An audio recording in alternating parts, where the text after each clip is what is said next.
Bertos fala aqui com vocês. E somos campeões! Somos campeões depois de 9 anos, cara, pelo amor de Deus. Somos campeões em cima deles, cara. Foi de tudo hoje, foi de tudo. E hoje eu conto pra vocês um pouco dessa final. Tem o meu vídeo e agora é Libertadores, é pensar em Libertadores. Então, te conto tudo depois da vinheta.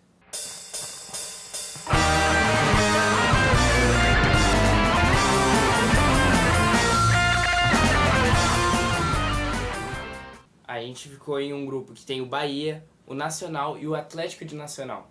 Cara, eu não vejo tanto o futebol bom assim do Nacional e do Atlético de Nacional. Mas o Bahia é um time que eu sinto que a gente vai ter um pouquinho de dificuldade ali. Que talvez empate com eles e não acabe não ganhando. Eu quero a vitória. Mas acho que tipo com o Roger agora, com os jogadores, com o Valência voltando à boa fase, eu sinto que a gente tá mais seguro pra jogar uma Libertadores, em uma fase de grupo acabar em primeiro.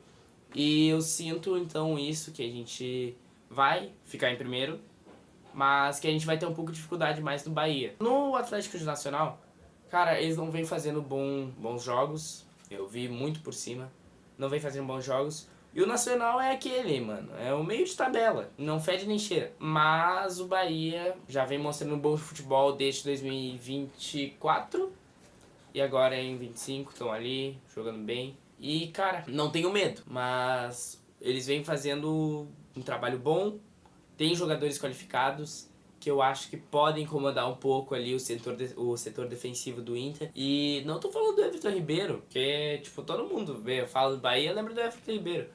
Mas eu não posso falar que, ele é velho, então ele é ruim. Porque a gente tem o Alan Patrick, a gente tem o Fernando, então seria muita hipocrisia, na verdade, eu tá falando isso.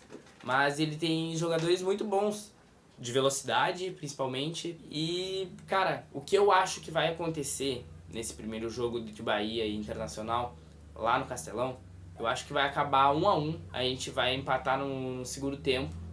Eles vão fazer o primeiro, a gente vai empatar. Se caso o Inter for ganhar, eu chuto 2-1. Aquele 2-1 ali, porque o jogo vai ser pau a pau. Porque o Inter não é aquele time soberbo, que tipo, já vai pensando que vai ganhar. Depende, em algumas ocasiões. Tipo, no jogo do Vitória, do Criciúma ali, eu já sabia que o Inter ia ganhar. É lógico, né? Porque a gente tava naquela sequência de 16 jogos sem ganhar. Mas do Bahia, eu já fico meio pouco pra trás. E a Libertadores é outro clima. E qualquer jogo de Libertadores é importante. Então eu só digo que vai ser 2-1 e que vai ser um jogo pau a pau. E agora vamos falar de Vitor Gabriel, cara. Não tem o que dizer desse guri hoje, nos dias de hoje, e o que ele fez nesse gauchão pro Internacional. Cara, ele jogou demais e foi um pecado ele ter se lesionado na final. Sentiu ali a posterior de coxa e, tipo, não foi nem alguém que fez falta nele. Ele foi correr, pisou mal no chão e, cara, posterior de coxa quando machuca quando é jogador é horrível. Mas ele é um jogador jovem, ele é um jogador que pode se recuperar rápido, como o Borré. Então ele não tem essa dificuldade para se recuperar.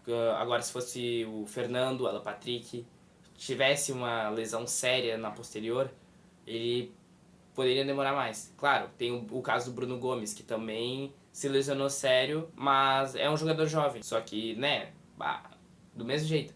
Qualquer dessas lesões vai demorar um pouco, mas como eles são mais jovens, vai demorar menos. Não sei se deu pra entender. Mas, cara, Vitor Gabriel, não digo que quando ele voltar da lesão ele vai ser titular direto. Mas tem uma coisa que não vai acontecer. A venda dele. Não, com o Roger Machado não vai ter essa venda de jogadores jovens. Não vai ter esse... sobe da base, fica um pouco e vamos vender pra ganhar dinheiro. Cara, não. O Roger gosta muito de jogar com os meninos. O Otávio entrou também. Cara, esses jogadores da base foram muito importantes pro título, principalmente o Vitor Gabriel. Não tenho o que reclamar dele. Ele jogou todos os jogos bem. Como eu digo, é tipo o Bernabéu. O Bernabéu pode ter um dia que ele não tá tão bom, mas ele não desmancha, não atrapalha. Ele só não tá num ritmo bom, não acaba errando alguns desarmes, não sobe tanto. O Vitor Gabriel é a mesma coisa. Às vezes erra alguns botes, alguma saída de bola. Teve uma saída de bola dele no jogo, no Grenal, que eu pensei, mano, ele vai entregar. que ele, acho que ele foi tentar girar assim por cima do Bright White, não lembro se era do Pavão do Bright White, mas ele foi sair do jogador, em vez de dar um bicão na frente, ele tentou sair driblando e quase entregou ali, mas ainda bem que foi falta, tá? E, cara, o Vitor Gabriel, olha, 10/10. E quando o mercado voltar, provavelmente alguns vão se apavorar se o mercado começar a jogar e o Vitor Gabriel não. Eu não sei se isso vai acontecer, mas se acontecer, eu já tô até vendo ali, não, mas tinha que ser o Vitor Gabriel. Não, mas o mercado voltou de lesão, nananana. Os dois vão voltar de lesão de qualquer jeito. Eu acho que o Vitor Gabriel tem que ir pegando alguns jogos pra ir se acostumando com o nível e com a dificuldade que vai ser, principalmente na Libertadores, de jogar em outros países, porque ele começou jogando aqui só no estado, né? Ele não saiu pra ir jogar no Uruguai, na Argentina, então, profissionalmente eu acho, mas eu prefiro em Libertadores ali começar com o mercado, porque ele já é mais experiente, ele sabe como é que se joga uma Libertadores, ele já tem uma experiência a mais do que o Rohel e do que o Vitor Gabriel. Então eu me sinto mais seguro com o Gabriel Mercado. Então não me assustaria se começasse com ele. E bem, o mais importante eu acho do vídeo de hoje é revisar um pouco do que foi esse Grenal. E o Inter mostrou que está sendo um time inteligente, que joga com a cabeça principalmente. Tem algumas exceções, como o Aguirre, né? Claro, era no final do jogo, ele se envolveu lá na briga, tá. Mas eu vi muito do Borré defender a camisa. Porque quando deu a primeira discussão da falta, os jogadores começaram a se bater e tal, deram amarelo pro Pavon, pro Aguirre. E os gandulas quiseram matar um pouco de tempo e jogaram as bolas para dentro do campo. E daí foi o juiz tirar e os jogadores do Grêmio. E o jogador do Grêmio, que eu não lembro quem foi, deu um bico pra torcida do Inter. E o Borré, sem nem se importar se ia tomar cartão ou não, foi lá discutir com ele. Foi apontar na cara dele, falar um monte de coisa pra ele. E já começaram, cara. E eles estão mostrando que eles defendem muito as duas cores do Inter, o branco e o vermelho. Porque qualquer coisa que acontece assim, eles já vão defender, eles já vão brigar. E cara, mais que certo, não é só porque é Grenal. Se fosse qualquer outro jogo, eu tenho certeza que eles iam fazer isso. E cara, é isso, né? O Inter tá formando não só jogadores, mas torcedores. Eles estão, cara, fazendo eles ter um amor pelo Inter, o Borré, o Bernabé, o Rocher. Cara, meu Deus do céu, esses três são os mais colorados que tem dentro de campo. E eu não consigo enxergar outros jogadores sendo iguais a eles. Eles são muito diferentes, eles têm muito amor pela camiseta. Isso de ter acontecido, dos gandulas, cara, matou um baita de um tempo e foi bom até. Mas no jogo em si, o Inter tava chegando muito, tava botando muita pressão no Grêmio. E cara, foi um jogo assim que eu senti muito congestionado ali, não tinha uma saída certa. No início ali do jogo o Carboneiro tava impedido, né? E não conseguiu nem finalizar pro gol. E cara, não foi lances de muitas bolas perdidas, de gols não feitos. Tipo, até teve, mas não com tanto assim que ia decidir o jogo. Só que ninguém esperava aquela bola do Valencia. Uma falta quase do meio de campo, que ninguém entendeu o porquê, se era pra cartão ou não. Cara, ele olhou aquela bola e disse, agora se consagra. Mano, depois de tanto tempo, era todo mundo xingando Valência, Valência pipoqueira, nananã. Cara, ele meteu uma bucha de lá e o cara saiu assim, ó, na passada. Mano, se eu sou o Valência, pelo amor de Deus, eu tiro aquela camisa, eu dou uma volta olímpica no estádio e pego a bandeira e começo a avançar, pego o sinalizador. Mano, ele tem essa marra. E, mano, que bucha, cara. O goleiro nem chegou na bola. E eu olhei e eu não acreditei.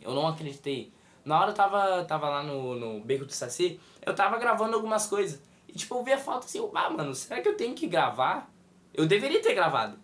Mas, cara, passou acho que, tipo, uns 30 segundos do gol. Eu peguei o meu celular, eu fui tentar encaixar no tripé. E, mano, derrubaram o meu celular do chão. Não, melhor eu não gravar. Melhor eu não gravar, senão depois quebra a câmera. Daí minha mãe já ia me xingar. Aí já ia ficar um bolo. Mas, cara, ninguém esperava. E que golaço, e vai entrar pra história do Internacional.